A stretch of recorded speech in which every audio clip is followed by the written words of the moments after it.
I knew something was off when I got to the restaurant and the waiter asked if I'd still be needing a table for 5.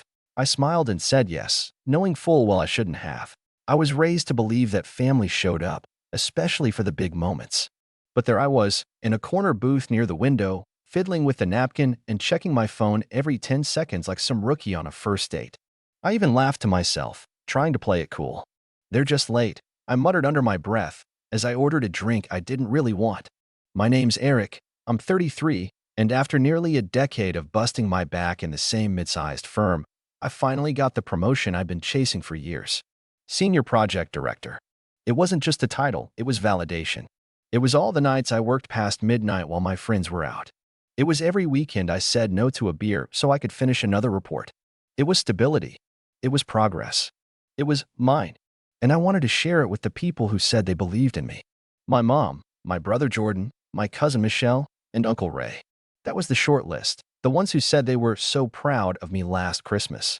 The ones who cried when I bought Mom a car she could rely on and covered the mortgage when Dad passed. The same people who told me, "You're the glue holding us together." 2 hours passed. No calls. No texts. The only thing lighting up my phone was a notification from my banking app showing the restaurant tab climbing steadily. I told the waiter to bring out the entrees. I was too embarrassed to leave, now too stubborn to admit they'd bailed. It was when I took the first bite of my steak, trying to pretend I wasn't sitting in an empty booth, that my phone buzzed again. Family night out for the real success story. Attached was a group photo. Smiling faces. Wine glasses. My mom. My brother. Michelle. Uncle Ray. All dressed up at some beachside grill. Jordan was standing front and center holding a key fob in one hand and flashing a cheesy grin with the other. Behind him, a shiny new jet ski on a trailer. The caption? "He earned this. So proud of you, bro." I stared at that photo for what felt like 10 minutes. No mention of me. Not even a "sorry, we'll make it up to you." Just a big fat family gathering for Jordan and his impulsive toy. And then I saw the message from Mom, sent exactly an hour before that post. "You're not exactly a priority right now. We'll catch up soon. Enjoy your dinner." I don't know what hit me harder, how casually it was written or how rehearsed it sounded, as if she'd been waiting for the right moment to finally say it. I paid the $1,940 bill, left a 25% tip, because the staff kept pretending not to notice how alone I was, and drove home in silence. When I got inside, I didn't turn the lights on. I just sat at the edge of my bed, phone in hand, going through memory after memory like a silent slideshow. Every grocery bill I covered. Every "I'll pay you back next week" that never happened. Every emergency call that ended with me wiring money, just until things stabilize. Every time Mom told me Jordan was just figuring himself out. Every lie I told myself that I wasn't being used. I walked into my home office, logged into the shared mortgage account I'd been silently funding for 3 years, and stared at the payment schedule. $1,830 monthly. Auto-deducted from my salary every 10th. I opened a new tab, clicked on the bank's contact, canceled it. Just like that. Then I grabbed a sticky note, scribbled 5 words, drove to the house I hadn't stepped foot in since Easter, and taped the note to the door. "Let him pay it now." I didn't even wait to see if they were home. I drove off, phone on silent. I went to bed without brushing my teeth or changing clothes. The last thing I remember was the sound of my heartbeat echoing in my ears. By morning, my phone had 81 missed calls. Most were from Mom, a few from Jordan, one from Uncle Ray, and 3 texts from Michelle that said, "Call me now, are you serious, and we need to talk." But I didn't answer any of them. I just scrolled slowly through the missed calls, staring at the timestamps like they were puzzle pieces trying to form an apology that hadn't yet arrived. That's when I saw the voicemail icon. I hesitated. Something about hearing their voices felt heavier than reading their texts. Like it would make everything too real. But curiosity won. I pressed play, and what I heard next made me grip the edge of the nightstand until my knuckles turned white. It was my mother's voice, but not the one I grew up with. The soft, sing-song tone she used when she tucked me in as a kid, or the proud voice she used when I made honor roll in high school. No, this one was cold, high-pitched, frantic. "Eric, what did you do?" "The mortgage bounced. I got a call from the bank this morning, and they said the payment didn't go through. I don't understand. Why would you do that without telling us? You knew we were counting on you. Your brother, he's finally doing well, and you're being spiteful." Then, like some dramatic sitcom, she dropped her voice into a teary whisper. This is not how family behaves. I replayed that line. This is not how family behaves. Again and again, the irony sinking in deeper every time. The next voicemail was Jordan. Bro, this is messed up. Mom's freaking out. We were gonna handle it. We just needed a little time. You didn't have to pull the plug like that. Seriously, are you trying to make us lose the house? A little time. 3 years of payments. But apparently I should have given them more time. The third voicemail was Michelle. She didn't even try to pretend. Okay, wow. So you're punishing the whole family now? Over what? A dinner? Grow up. You always act like you're the martyr, like you're the only one who does anything for anyone. Newsflash, you're not the only one who works hard, Eric. Jordan's been hustling too. He finally got a break, and we wanted to celebrate. I'm sorry your little job promotion got overshadowed, but you didn't have to blow up everything over it. That one made me laugh. A tight, joyless laugh, but still. My little job promotion. I sat on the edge of my bed, looking around at the silence in my apartment. No family portraits. No souvenirs from group trips. Just a clean place I paid for, alone. It wasn't loneliness I felt, though. It was clarity. I finally saw the pattern I'd been ignoring for years. My brother, Jordan, always got the attention. The "he's just figuring things out" excuse was the family motto when it came to him. Even when he flunked out of 2 colleges. Even when he totaled his first car. Even when he started 3 businesses and let each one quietly fold without paying back a single loan. He was the dreamer, the one with potential. Meanwhile, I was the dependable one, the invisible safety net. They didn't clap for me when I got my degree early. They didn't throw a party when I paid off mom's car or when I negotiated with the bank to stop foreclosure after dad passed. But they called me a good son in public. They loved that image of me always being the stable one, the provider, the reliable background character in their louder, messier story. Until I stopped. That afternoon, I finally answered one call. Uncle Ray. He was always the more level-headed one. Never got involved unless things went nuclear. I figured if anyone deserved a conversation, it was him. Eric, he said, voice low and tense. You've got to talk to your mother. Why? I asked, calm but blunt. So she can guilt me into covering for them again? He sighed. She's a wreck. Says she didn't know how left out you felt. I chuckled. She didn't know? Did she also not know she texted me to say I wasn't a priority? Ray didn't respond to that. Just silence. I let it hang there.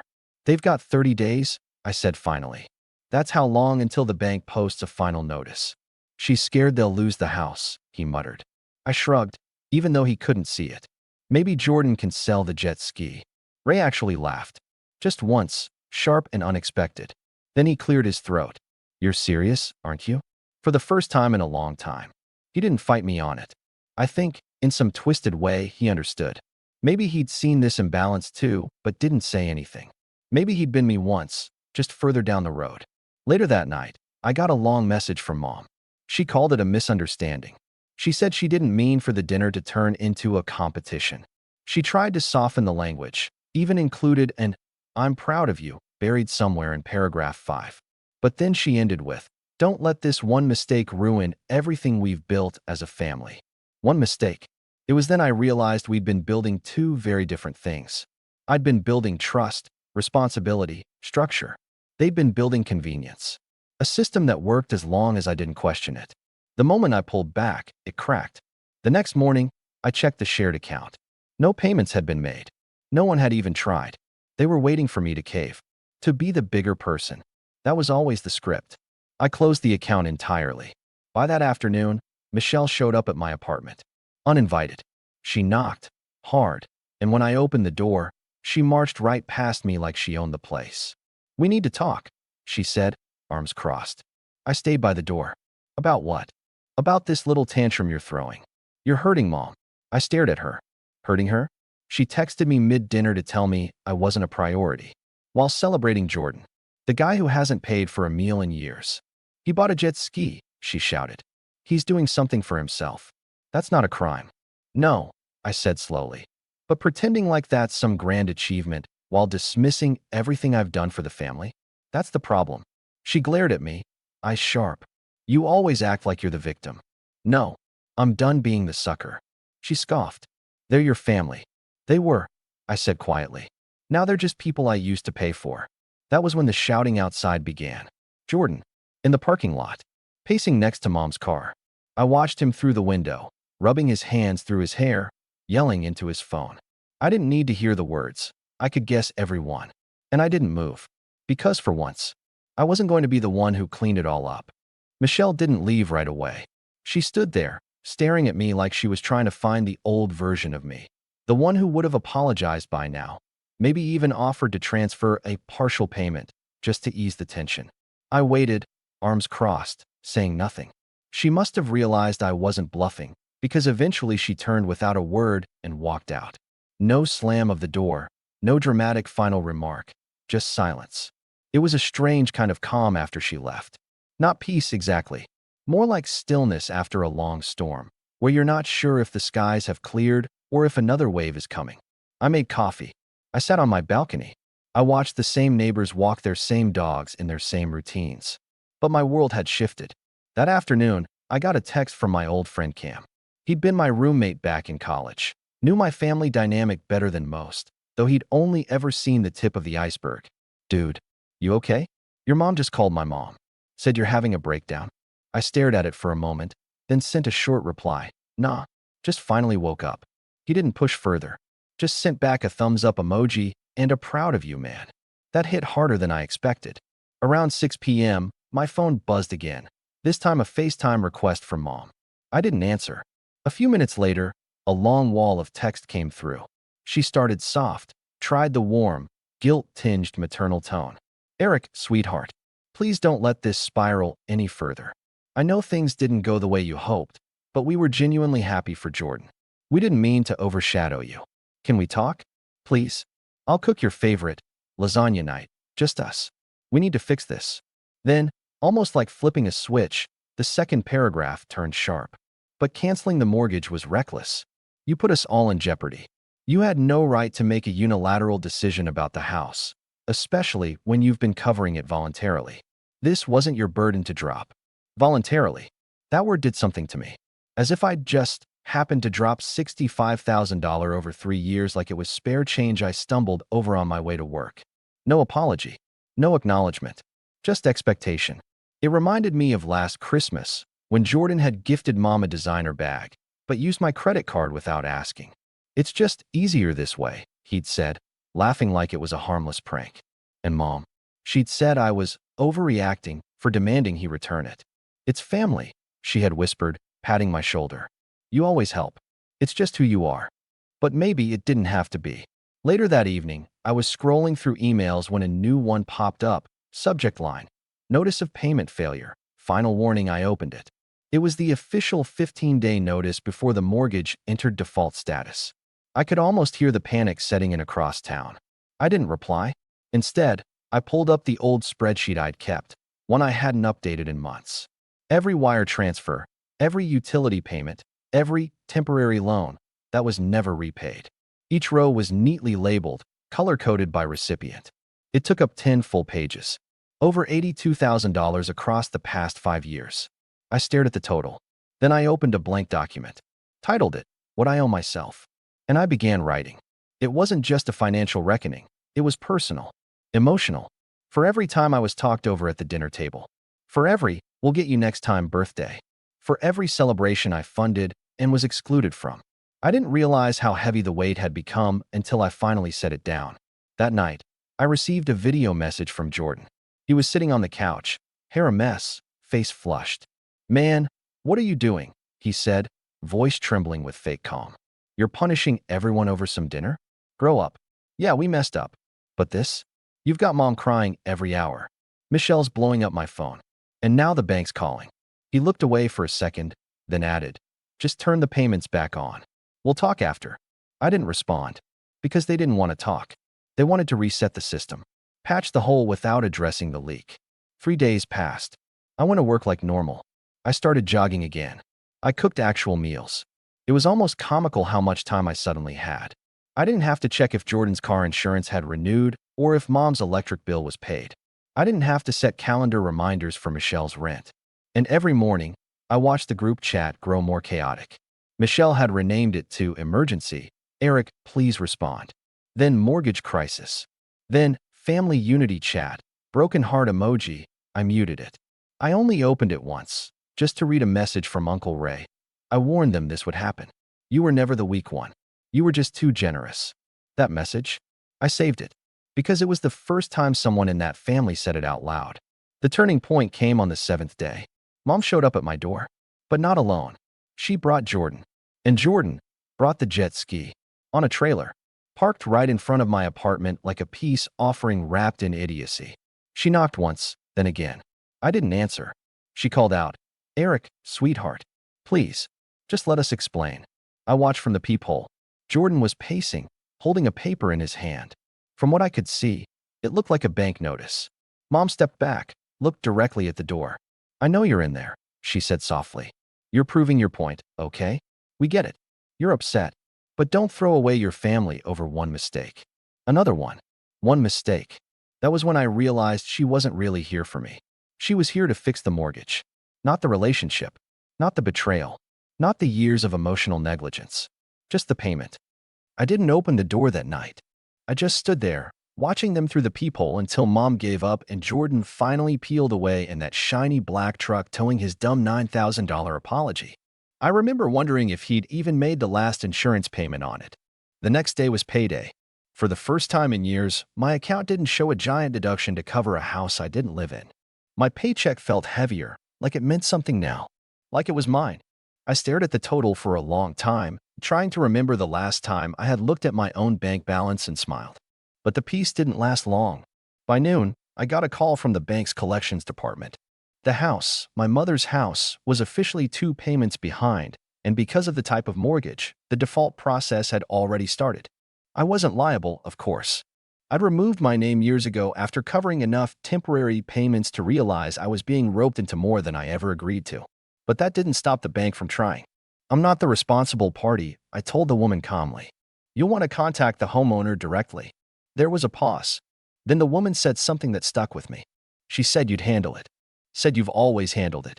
That's when I realized Mom hadn't told them I stopped paying. She hadn't called the bank herself. She just waited, expected, assumed that the safety net she'd wrapped herself and wouldn't dare walk away. Until it did. That evening, I got the knock again. This time, Mom was alone. No Jordan. No trailer. Just her and a tote bag. "Eric," she said when I opened the door, "please. We need to talk." I didn't say anything. I just stepped aside and let her in. She walked like she was entering a stranger's house.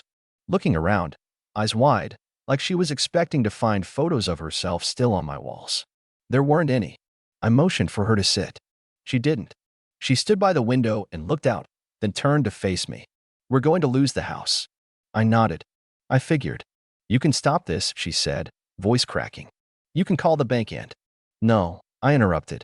Calm. Final. She blinked. "What?" I said no. "I'm not calling the bank. I'm not making any payments. I'm done." Her jaw tightened.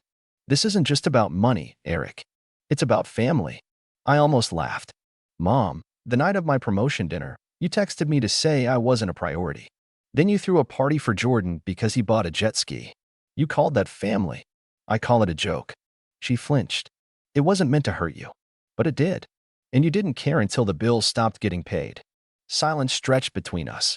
She lowered herself slowly into the chair like she was settling into the weight of it all. "I didn't realize how much you were covering," she said softly. "That's the problem," I replied. "You never wanted to realize it." She shook her head, voice barely above a whisper. "Jordan's not like you. He needs more help." "No, Mom," I said firmly. "He needs consequences." She looked up at me, eyes glassy. "He's your brother. And I'm your son." She stared at me. And for once, there was no defense. No script. No guilt trip. Just the empty echo of truth sitting heavy between us. "I didn't want to believe it," she said. "That you'd just leave us like this." "I didn't leave," I corrected. "I stopped being used." She swallowed hard. "What are we supposed to do?" "You figure it out." Like I had to. Like adults do. She blinked, then looked away. And for a moment, I saw her not as the mom who raised me, but as a person flawed, scared, and entirely unequipped to deal with the reality she'd built. When she stood to leave, she didn't hug me. She didn't cry. She didn't yell. She just gathered her bag and paused at the door. "Is this really the end?" she asked. I thought about it. About birthdays I spent alone. About covering holidays, tuition, medical bills. About every time I was asked to make room for someone else, while no one made space for me. It's the end of me pretending this was love, I said quietly. She nodded. Didn't argue. Just opened the door and stepped out. And that should have been the end. But it wasn't. Because 10 days later, Jordan showed up. Not at my door. At my work. I was mid-meeting when my phone buzzed with a text from the receptionist. There's a man in the lobby asking for you. Says it's urgent. Jordan. My stomach dropped. I excused myself and headed down. There he was, sitting in a chair, tapping his foot, wearing sunglasses indoors like some kind of failed celebrity. When he saw me, he stood. Hey, we need to talk. I didn't move. Here. Yeah, well, you've been dodging everyone. Figured I'd come to you. I led him outside. We stood under a tree near the parking lot. He wasted no time. We lost the house, he said. I stayed quiet. They gave Mom 30 days to vacate. Michelle's trying to help but can't do much. Uncle Ray's ticked. Says we should have seen it coming. I nodded once. Why'd you do it, man? He asked. You got your little promotion. You were fine. You mean financially? I asked. He shrugged. Yeah, you're the one with the stable job. And that meant I had to carry everyone else? He looked at me like I was speaking a different language. I bought that jet ski because for once, I wanted to do something for me, he muttered. And I stopped paying the mortgage because for once, so did I. He stared at me, and something shifted. His mouth twitched. A realization creeping in behind the ego. Mom's gonna stay with Michelle, he said eventually. I'll probably crash at Uncle Ray's. Good. He looked down at the gravel. I guess I always figured you'd just keep handling it. I know, I said. He looked back up, eyes narrowing. So that's it? You're just out? Not out, I said. Free. He shook his head. You think you're better than us? No, I said. Just better without you. He didn't like that. But he didn't argue.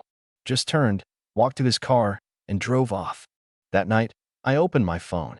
Scrolled through the group chat one last time. Read every message I'd ignored. Then I deleted it.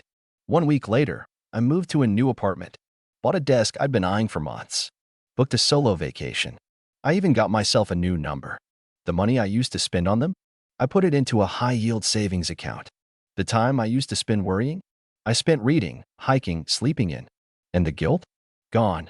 Because sometimes the cruelest thing you can do to someone who's used to leaning on you is stand up and walk away. For good.